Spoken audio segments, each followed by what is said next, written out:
At exactly 4:42 a.m., 3 Iranian Ghadir-class midget submarines settled onto the seafloor 18 miles southeast of the Bandar Abbas shipping lanes. The captains killed their electric motors. No propeller noise, no active sonar pings, just 115 tons of North Korean-derived steel resting on sediment 97 feet below the surface. Above them, the pre-dawn darkness concealed a chess game already in progress. The Iranians believed geography favored them. The Americans had been tracking their every move for 6 days. The Strait of Hormuz isn't just narrow geography. It's a natural amplifier for asymmetric warfare. At its tightest point, this 21-mile-wide choke point funnels 20% of global oil through waters, averaging 131 feet deep. Strong tidal currents create acoustic clutter that masks submarine noise. Dense merchant traffic adds mechanical interference that confounds traditional sonar. For a conventional navy, these conditions pose obstacles. For Iran's submarine force, they represent opportunity. The Ghadir class exists specifically to exploit these physics. Designed for shallow water operations where larger submarines cannot venture, these 29-meter boats can sit motionless on the bottom for hours, while diesel-electric boats must eventually surface or snorkel to recharge batteries. The target steaming through the pre-dawn gloom was the USS Gravely, an Arleigh Burke-class destroyer conducting freedom of navigation operation. 9,000 tons of American naval power maintaining presence in waters Iran considers its backyard. To Tehran's naval planners, this represented provocation requiring response. To the destroyer's captain, this transit was Tuesday. The Iranians planned to change that calculation with 3 submarines, 6 torpedoes, and the element of surprise they no longer possessed. The problem with hiding on the ocean floor is that modern navies don't hunt submarines the way they did in 1943. They don't drop depth charges and hope for explosions. They deploy integrated sensor networks that turn hundreds of square miles of ocean into a surveilled battle space. The USS Gravely AN SQQ-89 subsurface combat system had been processing acoustic data from multiple sources since entering the strait 14 hours earlier. Hull-mounted sonar painted contacts ahead and astern. A towed array streaming 3,000 feet behind the ship listened passively for mechanical transients. And 37,000 feet overhead, a P-8 Poseidon maritime patrol aircraft circled methodically seeding the water with sonobuoys. The P-8 isn't dramatic. It looks like a commercial airliner because it is one Boeing 737-800 airframe, twin CFM, 56 turbofan engines. Top speed just over Mach 0.8. What makes it lethal isn't the platform, it's the sensors. The AN/APY-10 radar can map surface contacts across 150 miles while its acoustic suite processes signals from up to 129 sonobuoys simultaneously. Each sonobuoy is a disposable underwater microphone dropped from altitude. Some transmit active pings. Others listen passively for propeller cavitation, hull creaks, machinery vibrations. The P-8's mission crew synthesizes this data in real time, building a 3-dimensional acoustic picture that gets transmitted via data link to every ship in the task force. At 4:47 a.m., Sonobuoy 23 detected an anomaly.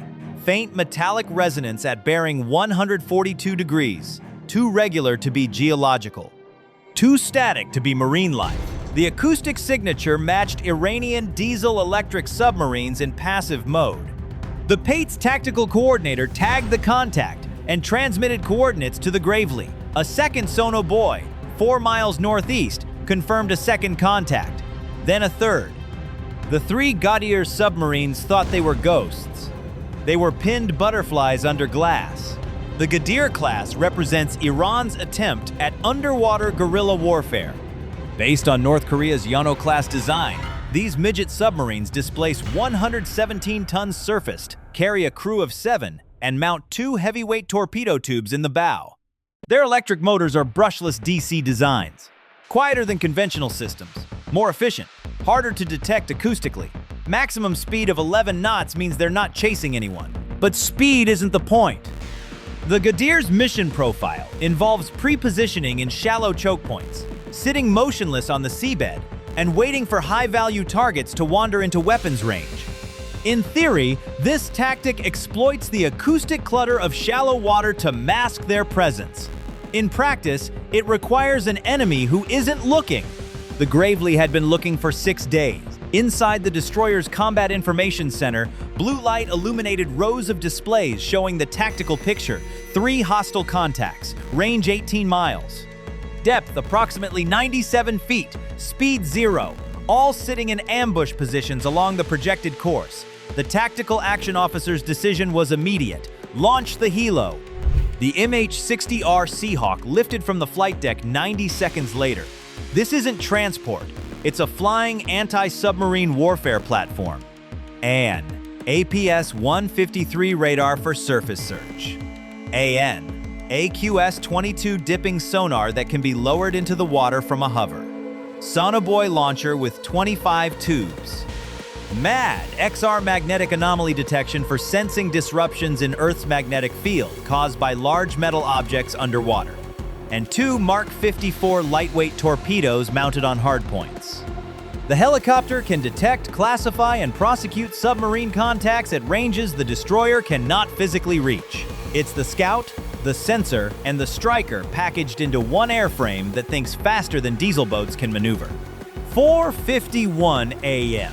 The MH-60R reached the first contact's last known position and deployed its dipping sonar. Active pings propagated through thermoclines and salinity layers at 1,500 meters per second. The return echoes painted a clear picture. 1 Gadir submarine, hull resting on sediment. Torpedo tubes flooded, preparing to fire.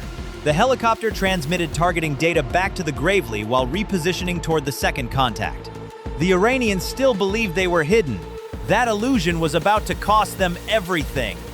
The Iranian plan relied on textbook ambush doctrine. Wait until the destroyer closes to within 9 miles. Fire 2 torpedoes per submarine. 6 weapons converging from different bearings. Overwhelm defensive systems through volume of fire. Then scatter and evade while the target deals with inbound threats. On paper, it looked achievable. The Valfager torpedo uses compressed oxygen as fuel instead of conventional propellant. Longer range, higher speed. The Hoot torpedo employs supercavitation technology, reverse-engineered from Russian designs. Travels at 360 kilometers per hour by creating a gas bubble around itself to reduce drag. Both weapons carry 260-kilogram warheads capable of cracking destroyer hulls if they connect. The operative word being if. The American response didn't wait for Iranian initiative. At 4:54 a.m., the MH-60R positioned over the first submarine and dropped a Mark 54 torpedo. This isn't the heavyweight ADCAP used by American attack submarines. It's a lightweight weapon designed specifically for helicopters and aircraft. 324 millimeters in diameter. 100-pound warhead. Top speed around 40 knots. But what it lacks in size, it compensates with processing power. The Mark 54 combines the advanced sonar of the Mark 50 with digital signal processing that can distinguish between actual targets and decoys in acoustically complex environments. It was designed for exactly this scenario. Shallow water, high clutter, enemy submarine sitting motionless on the bottom, thinking it's safe. The torpedo entered the water, activated its guidance systems, and began its terminal run. The Iranian crew never heard it coming. Passive sonar requires something to listen to. The Mark 54's quiet propulsion and optimized acoustic signature gave them nothing. By the time the Gadir's sonar operator detected the incoming weapon, the torpedo was 400 meters out and accelerating.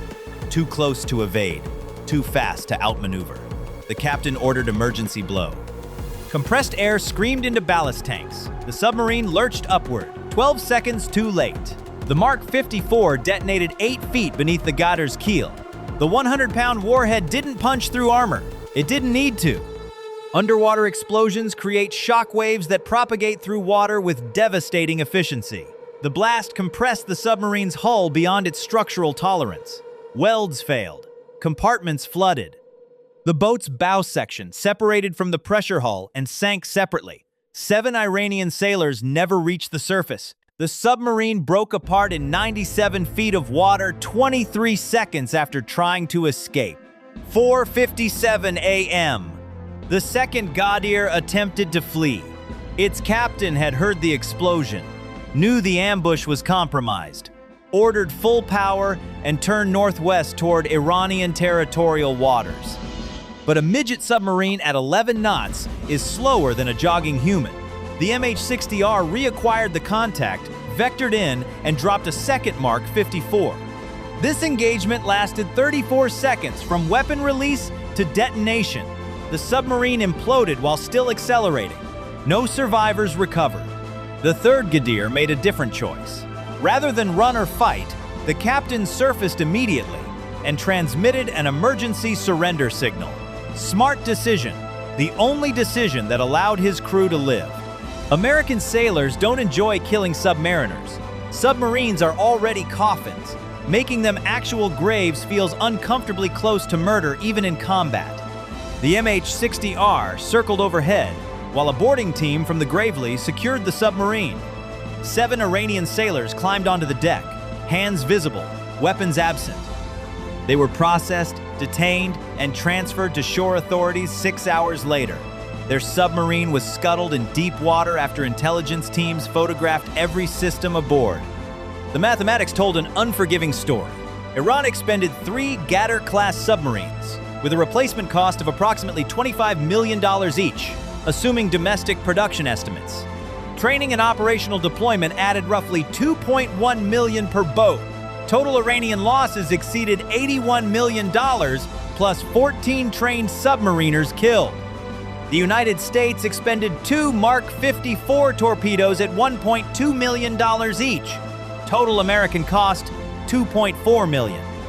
Return on investment: eliminating 3 ambush platforms, while sending an unmistakable message to every other submarine commander in Iran's fleet.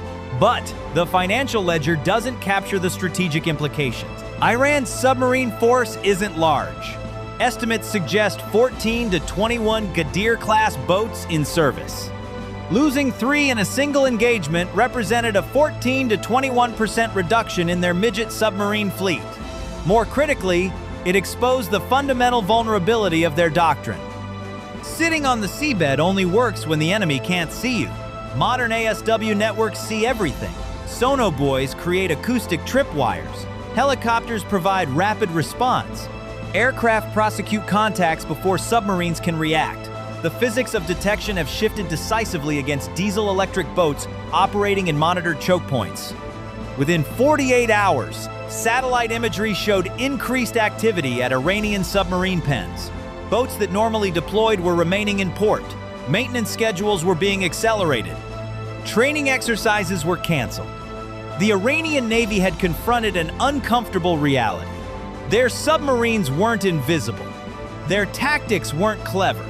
Their geography wasn't protection. The Strait of Hormuz belonged to whoever controlled the information, and the information belonged to sensor networks Iran couldn't match. The Gravely continued its transit without altering course. The destroyer logged the incident, reported casualties, and filed after-action assessments. By sunset, the ship had cleared the strait and entered the Gulf of Oman.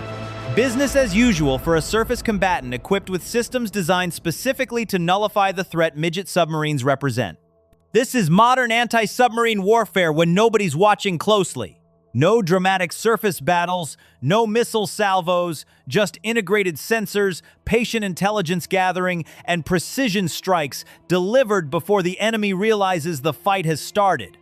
Iran wanted to demonstrate their submarines could threaten American naval power in their territorial waters. What they actually demonstrated was that bringing Cold War tactics to a digital battlefield is suicide by sonar. The Ghadir-class boats are lethal against unaware targets. Against a destroyer that knows you're there before you leave port. They're 117-ton targets practicing for their own destruction. Some lessons are learned through experience. Others are taught with torpedoes. Iran received the second kind. If you found this analysis valuable, subscribe and share.